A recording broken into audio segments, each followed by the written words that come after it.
Welcome to Maths Guru MP05. Hello guys, welcome back once more. तो बच्चों, आज हम लेके आए हैं क्लास 10th का 1.1 का थर्ड क्वेश्चन। तो पिछली अपन ने 2 वीडियोस है उसमें कर लिए थे, फर्स्ट क्वेश्चन और सेकंड क्वेश्चन कंप्लीट कर लिया था। तो आज हम करेंगे थर्ड क्वेश्चन। अब देखिए थर्ड क्वेश्चन क्या दिया है। Find the LCM and HCF of following integers by applying the prime factorisation method. तो ये जो क्वेश्चंस दिए हैं इनको प्राइम फैक्टराइजेशन मेथड से सॉल्व करना है और साथ में इनके एलसीएम और एचसीएफ भी फाइंड करना है। तो आइए शुरू करते हैं। क्वेश्चन का जो फर्स्ट दिया हुआ है वो दिया हुआ है 12, 15 और 21। तो इनके हमको सबसे पहले फैक्टर फाइंड करना होगा। फैक्टर फाइंड करने के लिए आइए स्टार्ट करते हैं, अलग अलग कर लेते हैं इनको। तो देखिए सबसे पहले 12, ठीक है। 12 के जब हम फैक्टर करेंगे तो 2 6 जा 12 और 2 3 जा 6 और 3 1 जा 3, ठीक है। मैंने पिछली वीडियो में आपको फैक्टर कैसे फाइंड करना है वो मैंने सिखा दिया था, ठीक है। 15 के फैक्टर करेंगे तो 3 5 जा होता है 15 और 5 1 जा 5। 21 के फैक्टर करेंगे तो 3 7 जा होता है 21 और 7 1 जा 7, ठीक है। अब देखिए इसके हम फैक्टर देखते हैं तो 12 के क्या फैक्टर निकले। 12 के फैक्टर निकले हैं 2 के ऊपर 2 की पावर, मतलब ये 2 टाइम्स आया इसलिए मैंने 2 के ऊपर 2 की पावर लगा दी है, मल्टीप्लाई में 3।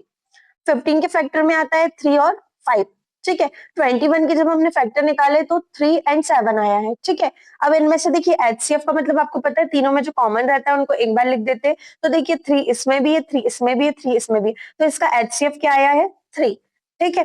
अब एलसीएम, अब देखिए आप बोलेंगे 1 की पावर क्यों लगाई, क्योंकि एक टाइम ही आया इसलिए मैंने 1 की पावर लगा दी है, ठीक है।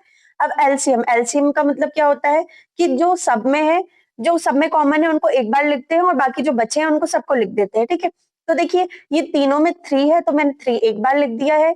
2 के ऊपर 2 की पावर है मतलब 2 2 टाइम्स है तो मैंने 2 इंटू 2 लिख दिया है।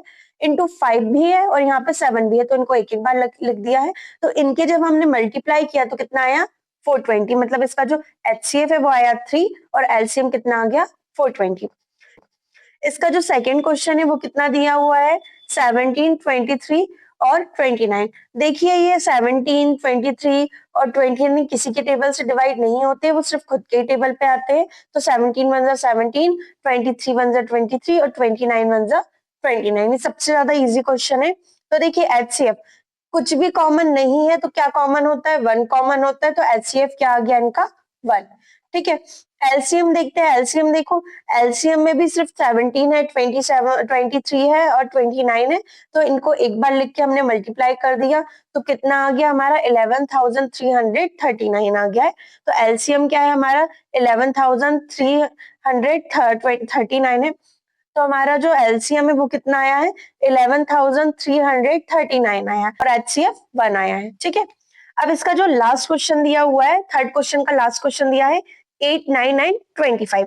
तो हम इनके फैक्टर करते हैं तो देखिए 2 4 जा होता है 8, 2 2 जा 4 होता है और 2 1 जा 2। 9 के फैक्टर करते हैं तो 3 3 जा 9 और 3 1 जा 3। 25 के फैक्टर करते हैं तो 5 5 जा 25 और 5 1 जा 5। तो देखिए 8 का जो फैक्टर निकला वो कितना है 2 के ऊपर 3 की पावर, मतलब कि 2 3 टाइम्स है, ठीक है। 9 के फैक्टर देखते हैं 3 के ऊपर 2 की पावर, मतलब 3 2 टाइम्स है इसलिए मैंने 2 की पावर लगा दी है। 25 के फैक्टर देखते देखिए 25 के फैक्टर में मैंने 5 के ऊपर 2 की पावर लगाई क्योंकि 2 कितने हैं 2 टाइम्स है, ठीक है। अब देखिए इनमें कुछ भी कॉमन नहीं है, तो अभी मैंने आपको बताया कि कुछ भी कॉमन नहीं होता तो 1 कॉमन होता है, तो इसका जो एचसीएफ है वो कितना आया है 1 आया है। आप एलसीएम देखेंगे तो इसके ऊपर 2 के ऊपर 3 की पावर है, मतलब 2 इंटू 2 इंटू 2। 3 के ऊपर 2 की पावर है मतलब 3 इंटू 3। 25 के ऊपर 2 की पावर है मतलब 5 इंटू 5। तो मैंने क्या किया है 2 इंटू 2 इंटू 2 मतलब 2 2 जा 4, 4 2 जा 8, ठीक है। अब 8 है, अब यहाँ पे देखिए 5 5 जा 25 आता है, मैंने 25 को जब 8 से मल्टीप्लाई किया तो मेरा 200 आया है, ठीक है। 3 के ऊपर 2 की पावर है मतलब 3 3 जा 9 हो जाता है। चाहे तो आप इन दोनों इन सब का मल्टीप्लाई करके लिख दो, इनका फिर कर दो, फिर आपस में कर दो, या फिर आप अलग अलग करके भी कर सकते हो, ठीक है, आपको जैसे कंफर्टेबल लगे। तो मैंने पहले 3 और 5 इनको मल्टीप्लाई कर दिया तो 200 आया, ठीक है, मतलब पावर्स के साथ। और फिर ये 3 3 जा 9 होता है 9 लिख दिया और मैंने 200 और 9 का मल्टीप्लाई किया तो कितना आ गया हमारा 1800 आ गया है, ठीक है। तो हमारा जो एचसीएफ है वो फाइंड किया है 1 और एलसीएम फाइंड किया है 1800, ठीक है। तो बच्चों हमारा 1.1 का तो ये थर्ड क्वेश्चन है वो कंप्लीट होता है। ये जो नेक्स्ट क्वेश्चन है ये हम करेंगे नेक्स्ट वीडियो में। तो बच्चों आप लोग का बहुत बहुत धन्यवाद। मैं आपको बहुत बहुत थैंक यू बोलना चाहूंगी कि पिछली 2 वीडियो में आपने बहुत ज्यादा सपोर्ट किया। इसी टाइप की और वीडियो में आपके लिए लाते रहेंगे। तो बच्चों चैनल को सब्सक्राइब करें। Thank you.